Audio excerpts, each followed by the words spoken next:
Is your demanding work lifestyle in need of fire resistant clothing that can keep up? Well, L4FR clothing should be your go to for quality, affordability, safety, and style. L4FR was founded by a third generation oil field worker who is also a veteran. Thus, this company has a deep appreciation for reliability and longevity, all while we provide first rate customer service. Our durable apparel will serve you well for many years to come, whether you're working on a pipeline, a lineman climbing utility poles, or in any other environment requiring fire resistant apparel. L4FR has you covered. Our apparel is tough enough to resist hazardous conditions while still providing high comfort and style. L4FR provides clothing options to ensure your safety and comfort, whether you're on the job or not.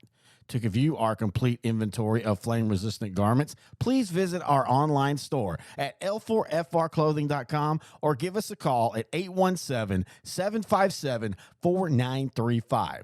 Si habla español.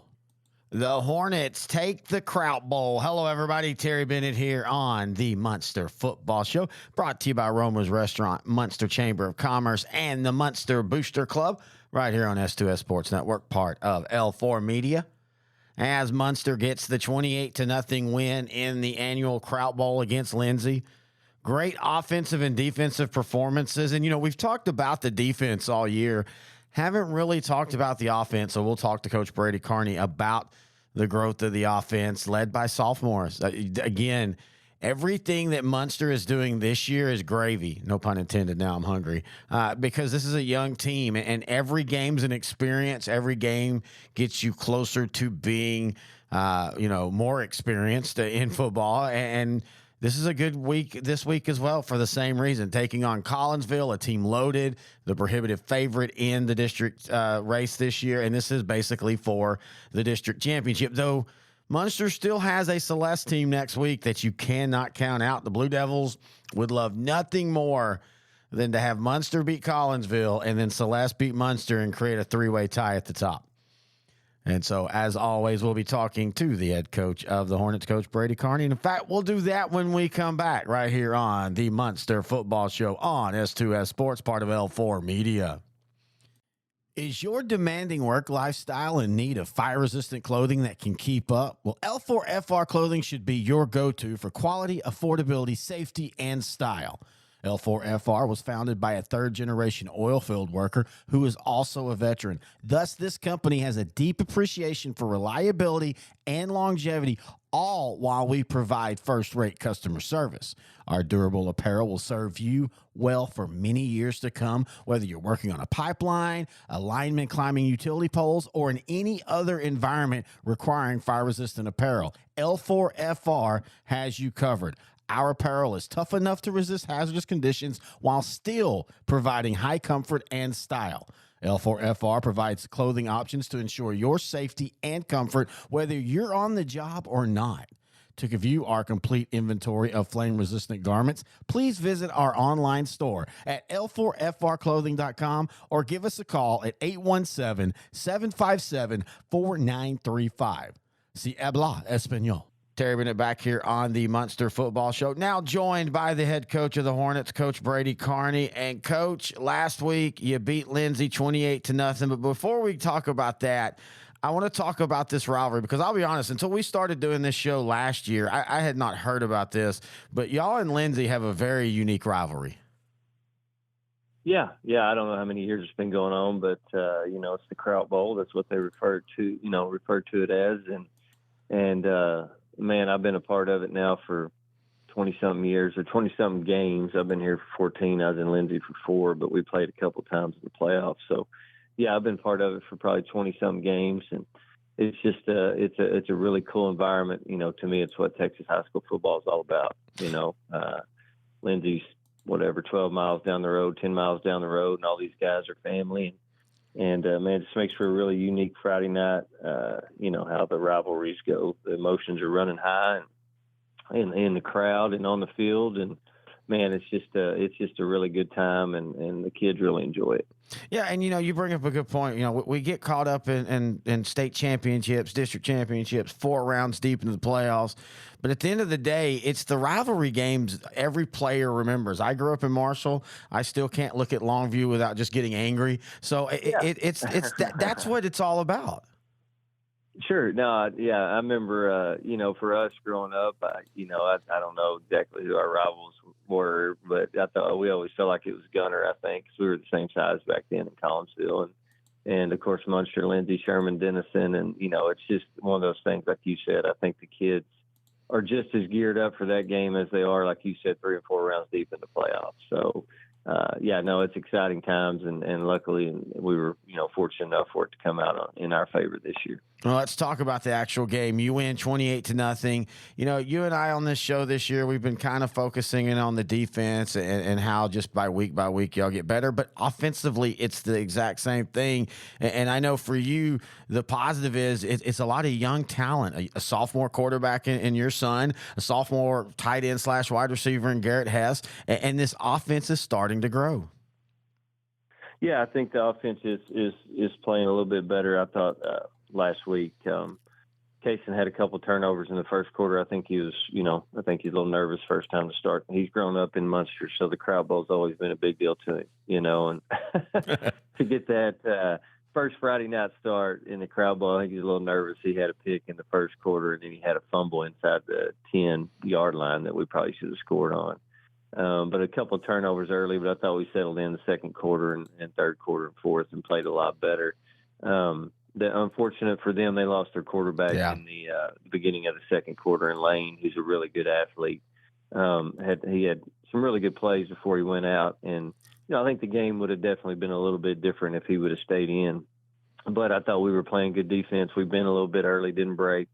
But overall, man, I thought it was just a good game. I thought offensively our O-line played really well, and defensively we played the run.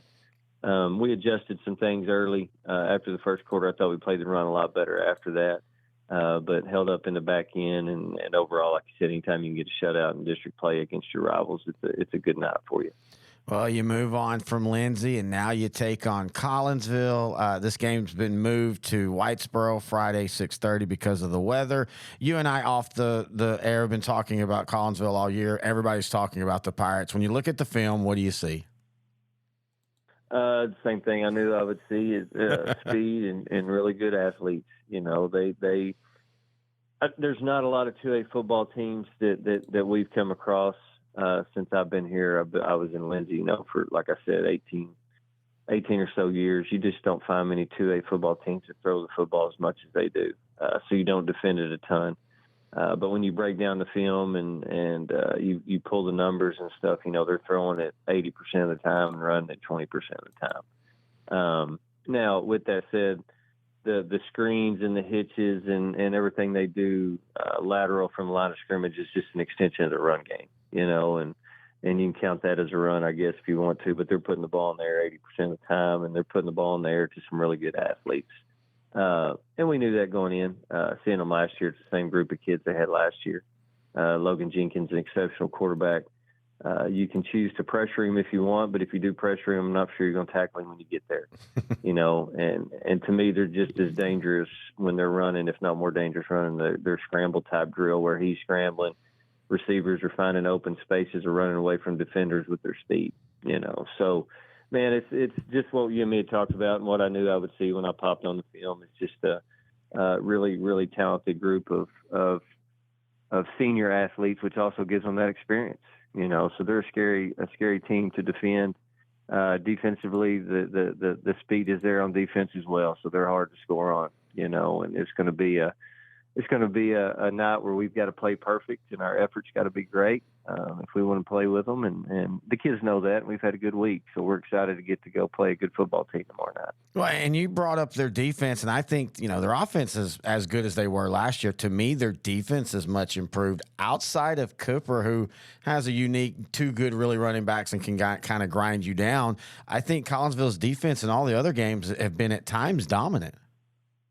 They put a lot of pressure on you, man. They run what everybody calls special. It's one of the what Slide and those guys used to run back in the day with GA and those guys. And and they put a lot of pressure on you. They get in your face as the DBs. They press man you, and like I said, it fits their style because they are fast and they can do that. And the D line is big and fast. The Trevino kid at the Mike linebacker fits that scheme perfect. He's a great player.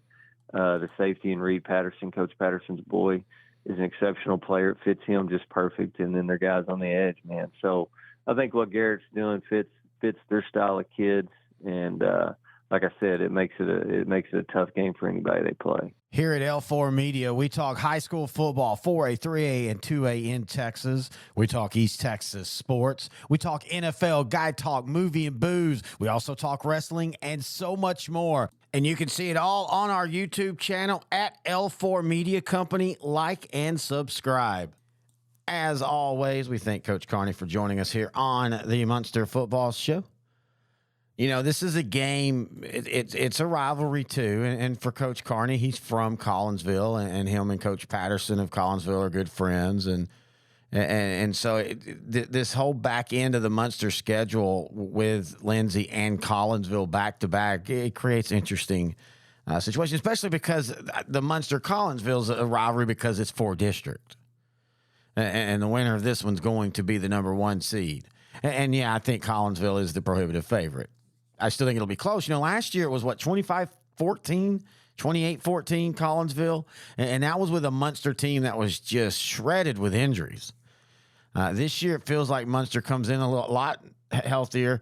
That offense is starting to find its flow. You can't have those too early turnovers, though, against Collinsville and hope to survive. But the defense for Munster, that is what I want to see. I mean, a defense that on the year has given up, 34 to Bells, 33 to Paradise, and 28 to Pottsboro. But they all do things different than what Collinsville does. Paradise has a quarterback that rolls around and moves around and throws the ball well, but they're still a grind-you-down team. Bells, of course, we know is a grind-you-down team. Pottsboro is a team this year. They still have the same concepts that they've had with Coach Poe. Like they like to throw the ball, but Major McBride's their big thing. And so I'm curious to see what Munster does with a team that, as Coach talked about, throws the ball 80% of the time. Do you pressure them? Do you sit back in coverage and hope he doesn't pick you apart? It's a great chess match between two really good coaches of two really good programs, and it's going to be fun to see. It's supposed to be rainy, so be safe. Remember, a game has now been moved to Whitesboro at 6:30. If this is the first time you're hearing it, just so you know. And we'll talk about the results of this one and the last game of the regular season next week right here on the Munster Football Show, brought to you by Munster Boosters, Munster Chamber of Commerce, and Romer's Restaurant on the S2S Sports Network, part of L4 Media.